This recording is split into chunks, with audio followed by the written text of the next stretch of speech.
invited me to have this opportunity to come talk to you about blockchain technologies in the finance industry. My name is Shyam Nagarajan.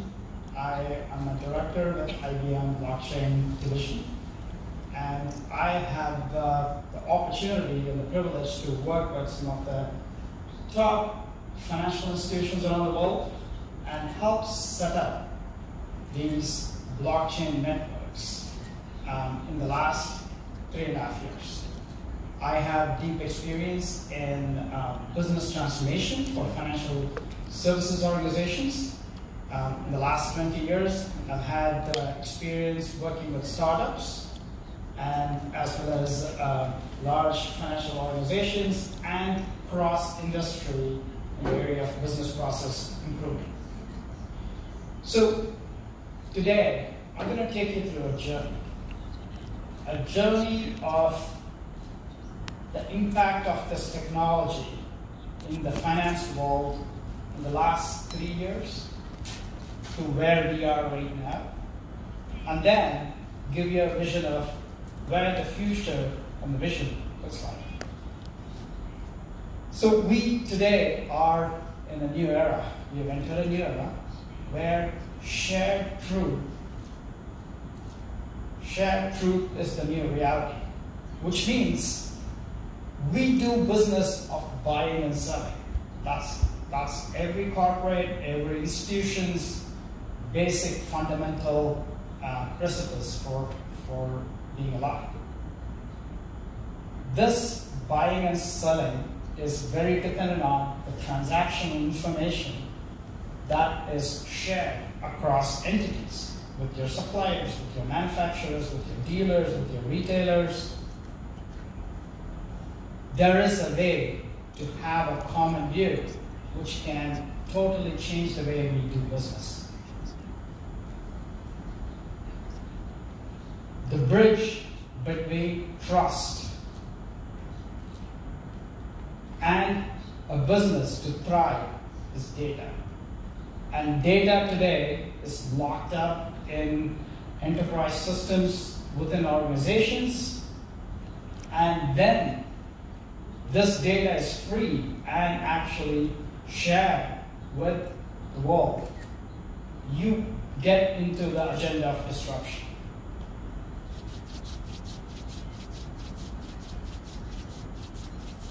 Out of curiosity, a little show of hands. How many of you own cryptocurrency?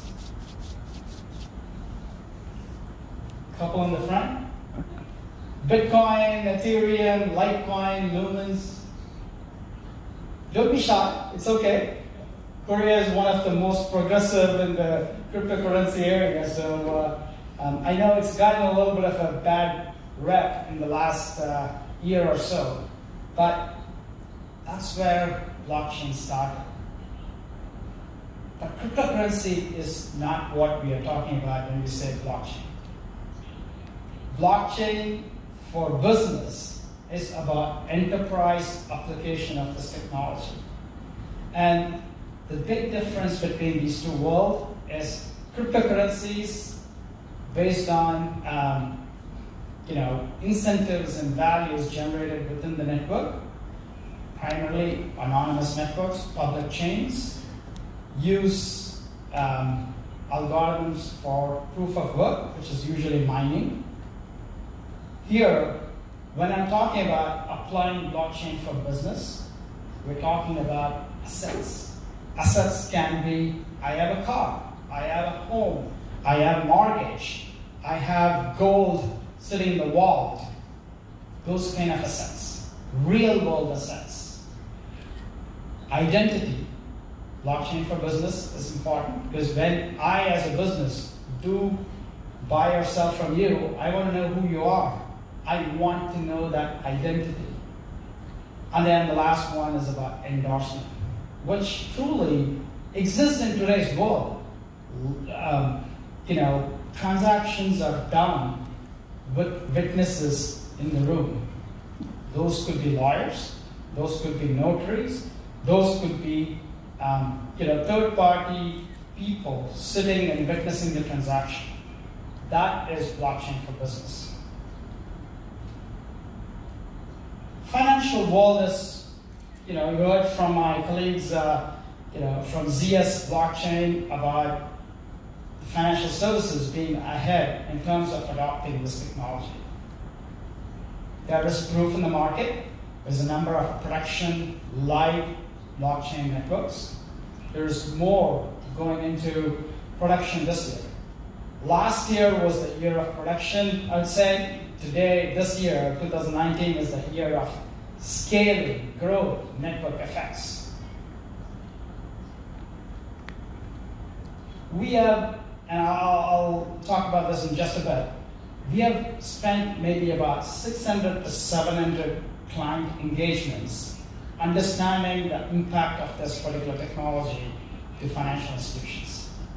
We have codified the impact into these categories that you're seeing here around asset servicing, issuance of assets, servicing and securitization of these assets, collateral management, in the capital markets area around post-trade processing, in the banking, about trade finance, credit decisioning, the ability to do credit history analysis and access to financing, and insurance. This is our ecosystem of blockchain. 100 plus live networks doing blockchain for business. A lot of known names are here. Korea is a very vibrant market. I know initiatives that's going on in the local market around trade finance, definitely around supply chain financing, and as well as around securities market in asset securitization.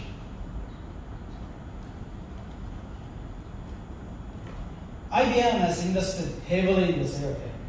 Over the last 3 years, we must have spent about 30 plus million just investing on open source around blockchain so we can develop this market. We have trained 60,000 plus people around the world to come up to speed on this technology. There is today an ecosystem of 108 plus real blockchain networks that is using this technology to achieve their day-to-day outcomes. So I'm going to now go into the impact of this technology on trade and trade finance. This morning, we started with the discussion around impact of the US-China relationship, Brexit. All of these are economic impacts that are going on in the world around political, the political geopolitics that's going on, then economic issues, technology. I mean, blockchain obviously has an impact, but there's IoT, there is the new payment rails, payment systems that we talked about. There is the issue of environment. I mean, I had one of my colleagues, Rizwan, talk about using plastic resin as a way of payment to improve climate change and sustainability. How does that factor into global trade? Things around legal impacts, right? This is very interesting, especially you're bordering North Korea. So business, and how does the import and the export sanctions actually impact you as a neighboring country? Social and as well as political impact. At the core of all of this, global trade is about three things. Flow of goods. Goods, I mean products. Every company that is in business today has either a product to sell or a service to sell. That is the reason why they exist. In order for global trade to actually work, there's you need to have a product. Product is usually some form of it's manufactured, value added, and sold. So flow of that product as it goes through the supply chain system. The second element is around data. These products, how many inventory of this particular product do I have in my system? Does it have the warranty information so it can be sold? Where is it today? Is the bill of lading actually attached to the product? Information like this really is necessary in order for the product to be sold. And lastly, the value, flow of funds, value also exists. As banks and financial institutions, they are looking at the product's value, who manufactures it, who's it sold to, which shipper is used to actually send the product, where is it today, who actually owns it. All of this determines who is financing. If you're a bank, you finance this trade. So trade financing factors all of this in, provides the finance. You also process the payments as these products exchange hands. Now, this occurs today, so what's different? The challenge is they occur in their own ecosystem by themselves, completely independent. And that's the challenge. That's the challenge where we have a very inefficient global trade system. When you connect these three worlds together, you get the network of networks. This is where the world gets the maximum benefit. When you combine the flow of goods with the flow of data and the flow of money, value, funds, suddenly you have a new ecosystem. You have something, a product that can be traced all the way from origin to the place where it's sold. A product that was originated in South Africa, moving all the way into Europe, have all the logistical and shipping information, what all ports it touched, what container was it on, did it actually have the export sanctions, did it have the approvals in place, and finally, the money aspect associated with it. The financing flow, who owns it right now and what is the value of it? If it is commodities, the value goes up, value goes down. All of these are based on risk elements. Now you have a complete picture of how they all come together. Let me illustrate this a little bit more into what we are seeing in the market. IBM, over the past 2.5 years, have been working very closely with the food industry. I don't know if you realize, organic food. I mean, I have a 7-year-old child, daughter, and we believe organic is much healthier than the GMO non-organic food. So we go to our Whole Foods, our retail store, and buy organic vegetables. The issue is, today there are more organic labeled foods sold than actually grown. Did you know that? It's interesting. Another issue is, on an average, in a month, there's at least 15 recalls of any kind of food item in the world. Food item being, oh, this meat is contaminated. These are packaged items that's sold at the retailer, at the stores. It's contaminated for the consumers, so if you consume it, you will fall sick. Food poisoning events are on the rise. So when such an event occurs, there is massive waste in the whole retailer ecosystem. What the retailer does is they take that food item, throw it into the dustbin right away, no questions. And if it is spinach, all spinach. If it is papaya, all papaya. That's on the stove. That's the way it works today. The issue is that contamination may have occurred only from one particular farm where it came from. The rest all the papaya that was thrown out was a waste. They could have actually been sold. So being able to know where that issue of contamination originated from is of immense value for two reasons. First, the consumer has confidence what I'm eating is actually, it was organic or where it was sourced from, and it's clean, and it's, edible. I can eat it, and I'll be safe. Second, if I do buy something, I want to be proactively notified that there is a contamination issue and you bought something that you shouldn't consume. So having a more trustable relationship with my retailers, immense value. So IBM has worked with retailers, their supply chain, all the way down to the farmers, the growers, and allow the ability to track it all through provenance. Now, that was the flow of products. I'm going to talk to you about the flow of data or goods. Did you know today in your house, 90% of whatever is in your house has been on a ship? 90% of what is in your house has been on a ship. That is the reality. Trade is dependent on containers and ships. So the ability for an importer and an exporter to have documents and the entire process of import and export digitized is of immense value. Today, the cost of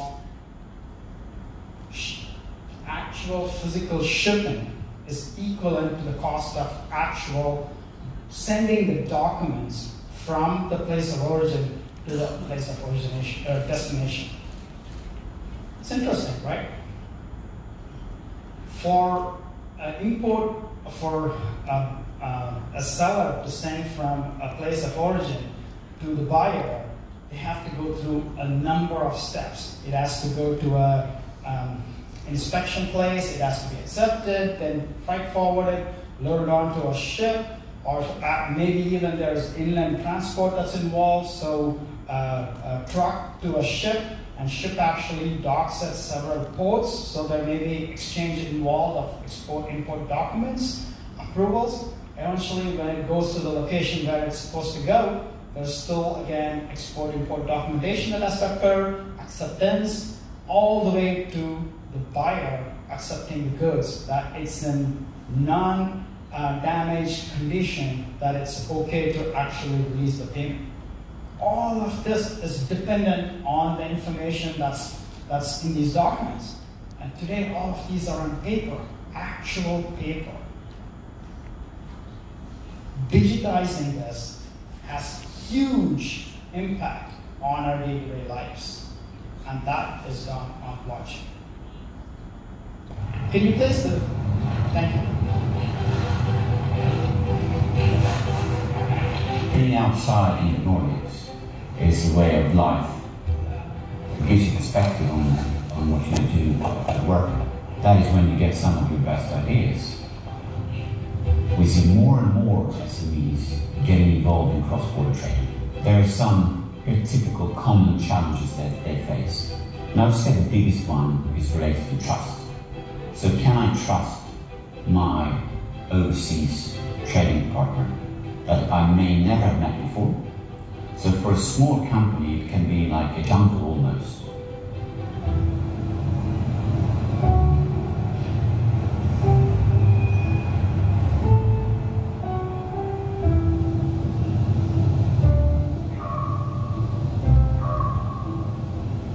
Luottamus on hirveän tärkeää. Meillä pyritään pitkiin suhteisiin sekä toimittajien että asiakkaiden kanssa. Meidän toimittajien pitää toimia ajoissa oikeiden tilausten tulla sisään oikeaan aikaan sekä myöskin meidän lupaamiin toimitusaikoihin. pitää pitää. Meidän toimittajat haluaa rahansa ennen kuin me saadaan loppuasiakkaalta suoritus meidän myymistä tuotteista. Ja siinä suhteessa me tarvitaan tukea riskin kantamiseen.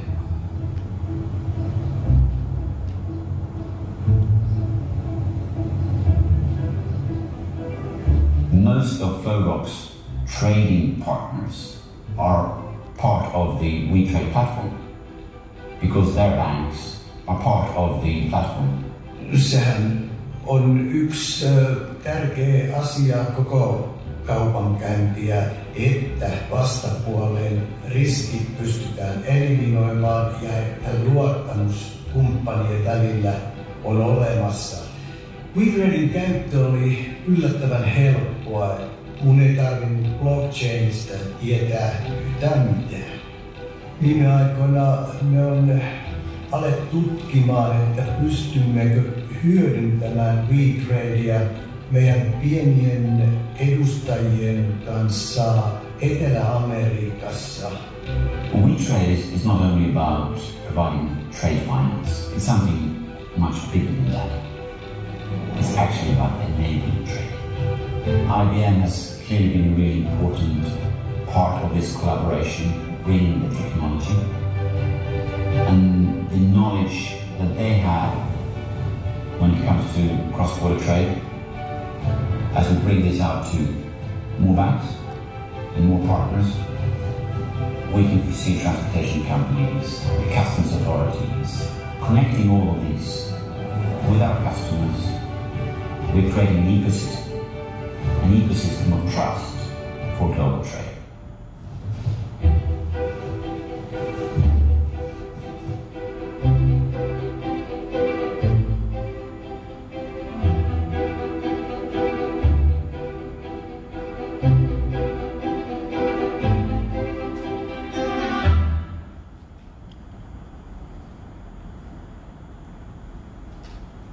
Thank you.